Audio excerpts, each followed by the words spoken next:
was a famous diva, I seem to recall, slicing up a costume with a pair of scissors. Yes, I did. I did that. I can remember a very famous story about. Yes, I did that, and I love that story. It took me a long while before I could get to that moment, because this was my La Scala debut. Plus the fact I was a replacement for Renata Scotto, who, as you know, is half my height, and she had gotten into this wonderful little shape, which I thought was pretty terrific. And here I was complaining about the design, and so I, being brought in like 4 weeks before the premiere, didn't really feel that I could walk on stage and push my weight around, and there was a lot of weight to push. You know, I was bucking a costume that belonged on a dark-haired woman who was 1/3 my size. But the moment came where I felt that I had a lot riding on this, and unless everything was going to be perfect for me, I was not going to make it. And I kept asking and asking, and they ignored me. So I took this scissor from the woman's neck. Well, I'm sharpening my scissors up even as we speak. Good girl. I've taken notes. I remember doing Oscar at the Met. I was covering Harold and Blackwell, and I was still in the Young Artists program. I was very young, and I'd never done any major role. It was my first big role. In such a situation, it was with, you know, Luciano Pavarotti, and I think it was either a Prime Milo or you, I don't know. We were both covering at the same time, I think. But in any case, I had to go on and do this, and no one called me or told me about it until about 6 o'clock. And of course, I just had assumed she was all right, so I was madly practicing for something else. I'd sung too much, and got to the performance about 7 o'clock. Got there, got all my makeup on, got ready to go on, and realized that they had Harold and Blackwell's costume. And we all know that Harold and Blackwell has the body of a little child. Toddler too. And there was nothing they could do. I had to squeeze into this tiny little costume. And I mean, I could put my arms in like this, but I could not close them. I had to run around like, and I couldn't, you know, I had to, the whole staging was to rip off the cape and the hat and run around like crazy, and I couldn't do any of it. I was constantly all night losing my hat, my arms were a mess, and I broke every blood vessel in my arms. And oh my goodness. It was just horrendous. And yet, when I look back on it now, I just laugh. What do you think about when you're playing trouser roles? I love it. It's half a part of my life. And at the moment, I'm even more comfortable playing trouser roles than skirt roles. Are you actually consciously trying to play a boy, or are you saying the audience knows I'm not, and therefore I don't really have to go into this too deeply? I worked on being a boy very hard at the beginning of singing trouser roles. When I was a student, you know, I wore aftershave. I did everything. I watched all the boys, you know, the 12-year-old. I tried to find out the rhythm, how they walk, and from the very bottom of being a boy, I tried to see. I think the most stupid thing you can do is just walking with big steps on stage, right. and that you think the more you move or pretending to be a boy, it doesn't make sense. You have really to feel it. Did you ever wear a mustache? Yes, I did. On stage. Yes. along with the aftershave. No, you know, wearing aftershave, maybe also a mustache. Mustache, no. yes. No, I didn't do that. Yeah. At one stage in my career, I was singing Manon, who was 16, and Queen Elizabeth in Roberto Devereux, who was in her 60s. Oh my goodness. And at the beginning of my career, it took me 15 minutes to be Manon made up and 2 hours to be the Queen. At the end of my career, it was 2 hours for Manon, 15 minutes for the Queen. I knew it was time to get out. Wow. Have you ever thought of stopping, any of you? Stopping now? No, not now. I mean, in the back of your head, is there a cutoff point? I was just wondering, actually, if it was hard for you, because I think about the same thing. I think to myself, you know, especially being a mom now and being in the trenches every day, and I think, you know, what they're going to be like when they're a certain age, and what will I be like as an artist and as a singer at a certain age? And I think, gosh, is this going to be easy for me to just say, okay, this is enough. I've given what I can to this, and now I'm going to go and be mom or grandma or something else, you know? And I wondered if it was hard for you. It really, in a funny way, was not. I think the choice was, certainly the choice was solely mine. I wanted people to say it's too soon rather than when is that woman ever going to quit. What is said about you in general that annoys you more than anything else in the press? Well, being a big girl, I'd have to admit that that's something that is commented on from time to time. Not so much anymore, I'm happy to say. But, Good. But yeah, there are often times where critics say something that seems to me so personal. And it's very difficult for us, we are people with feelings, not to take it personally and to maybe learn something from it. And that's very difficult, I think, when there's some cruelty. Yes. Yes, you're absolutely right. And I tend not to believe those, and of course we all believe the ones that are wonderful. I don't want to know too much about the bad critics. I don't want to know too much about the good ones too. I don't want to know too much at all. If I hear she sings too much like a soprano, which I hear from time to time. Well, I don't have to think that's so bad, frankly. We think that's wonderful. Yes, we think that's a high compliment. I mean, And I mean, that's my voice. I mean, nobody and ever I sing said what to I me can. she sang much like a mezzo. Yes, And your husband's a singer? as well, yes. And I read in the paper you don't like to sing together too much. That's true, yes. Why is that? Oh, it's very easy to tell just because it takes just twice as much nerves. Because normally when you're done, you go back to your dressing room and prepare yourself or do some vocalizing. But when your husband is singing as well, then you don't know, shall I go downstairs, listen to him, which makes me so nervous? Or shall I go upstairs? And then he asks me, how was it? And I have to say, I didn't hear it. I was in my dressing room. So everything gets very complicated. Are you ever totally honest with him? I mean, supposing we all have off nights, God knows. Oh yes, I don't talk as honest as he wants me to talk. You know, I'm always very, you know, I try not to tell it, to hurt him, yes. But he wants to know, so. And how is he with you? The same. In other words, you really never tell each other the truth. You're wonderful, darling. You're fabulous. And it is hard because, you know, the relationship of a husband and a wife is so tricky. My husband is a coach and an accompanist and on the music staff at the Met. So Wow. he's really, you know, it's That's difficult called a real for conflict him. of interest. Yes, it's tough. He needs to tell me sometimes, you know, some things about my performance or some things that I've done, and it's so hard for me to hear those things.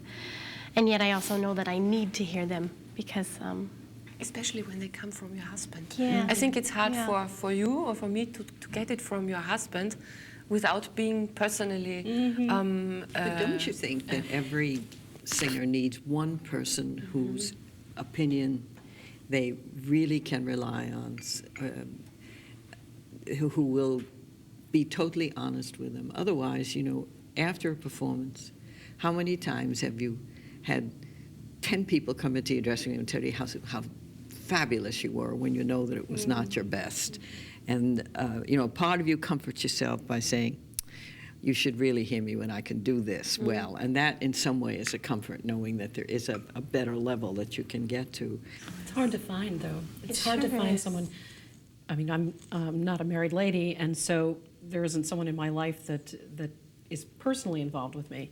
And it's very difficult to find someone whose opinion you value, whose vocabulary is familiar enough to you that they can say something with imagery or whatever that changes the perception of a piece that you're doing or the line that you're singing.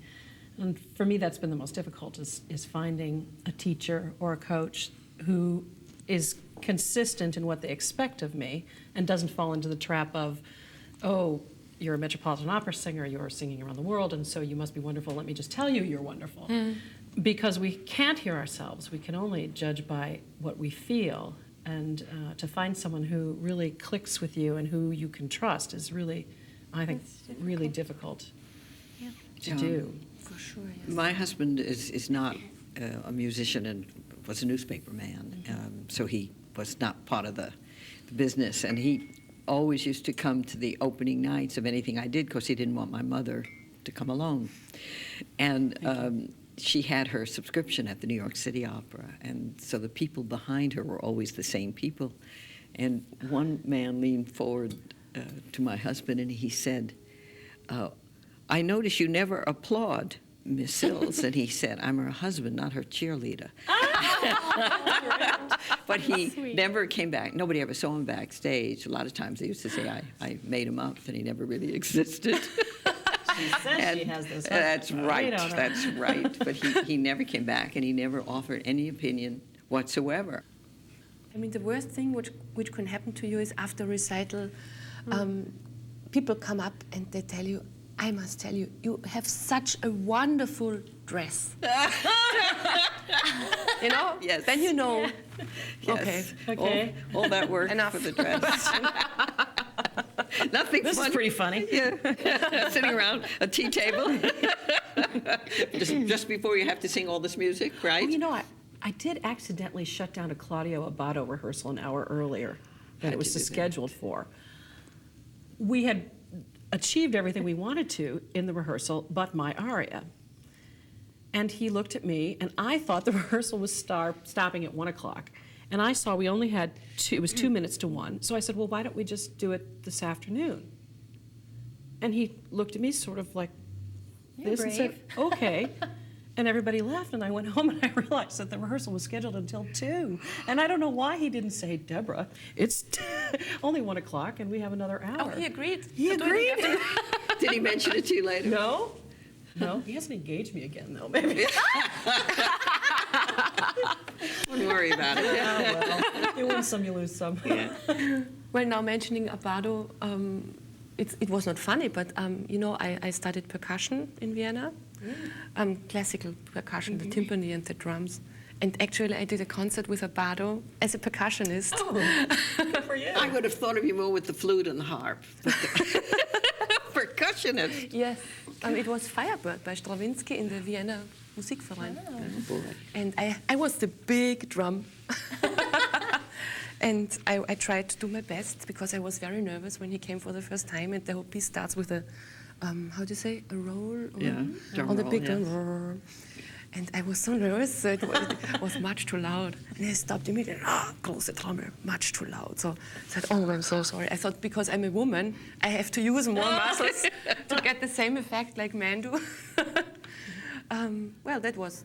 I wanted to stop singing after this concert. I thought I have to be a percussionist, and I wanted to become the first woman in the Vienna Philharmonic Orchestra, which, of course, did not work because I wasn't good enough. No. So when you came back, he said, I'll take you as a singer, but please don't ever Never. leave your the drumsticks. Tell me what's happening with you. I have an 8-month-old baby and a 3.5-year-old son. So my big, what is the word? Problem. I don't want to say problem. That one came to my mind, but I didn't want to say problem. Yes, problem. My challenge for the next few years is being able to be the best mom that I can be and the kind of mom that I have to be, and be the best singer that I can be. It's an interesting juggling act. Angelika and I have talked a lot about this. Have you children? My Yeah. son is the same age, and when we sang together at the Met, we were talking about kids all the time, and it was just when you were pregnant with your Yeah. second child. And whenever you meet singer colleagues who also have children in about that age, I mean, you start talking about, because it really makes, all your, not, I know why you don't want to use the word problem, because it's so wonderful to have kids. Exactly. But it takes all your energy to arrange babysitters, and like you say, to be a good mother, and also to be a good singer. Yeah. That keeps you quite busy. Yes, You know, I in had your 5 head. of them, and I my remember goodness. one devastating day. My daughter, who's the youngest of the girls, I bent down, kissed her goodbye, and said, "Bye-bye, see you soon, sweetie." And she turned to the nanny and she said, "Bye-bye, Mommy." And then she said, "No more, Mommy," and turned around and walked into the house. I thought my life had come to an end. And I really did not know what to do. I could not get into the car that was waiting to take me to the airport. My husband was off at work, and it was just the other kids were at school. She was still preschool.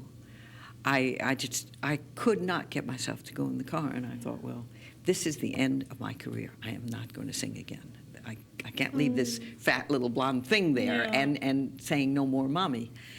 But I got in the car, obviously, and when I phoned from the airport, the nanny said, "She's fine, she's watching Captain Kangaroo." It takes about 2 minutes. They are very resilient, thank heaven. I'm married 42 years, and everybody always says 42, and I always say, well, it was really 21 because I was traveling most of the time. Yes. And that other time was spent with people who are like family to me. That's what makes opera special, I think, is the colleagues.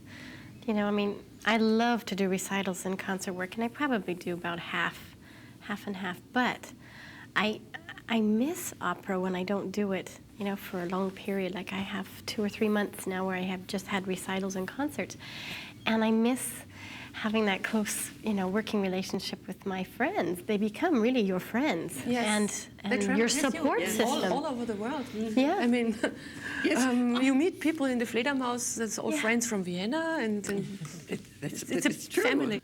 I must tell you that I have never missed performing, not at all. I miss singing.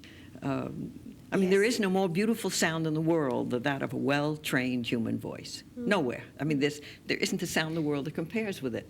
So there's this one part that fills me with joy is the fact that the golden era of beautiful sound is still around, and that you three are certainly adding to my pleasure enormously. There used to be a song, I think, from a cartoon movie called Pinocchio. And it was "Hi diddle-dee dee, an actor's life for me. Your lunch on chicken and caviar, and tour the world in a private car." Well, it's not always like this. How about a bus and a ham sandwich? Bus and ham.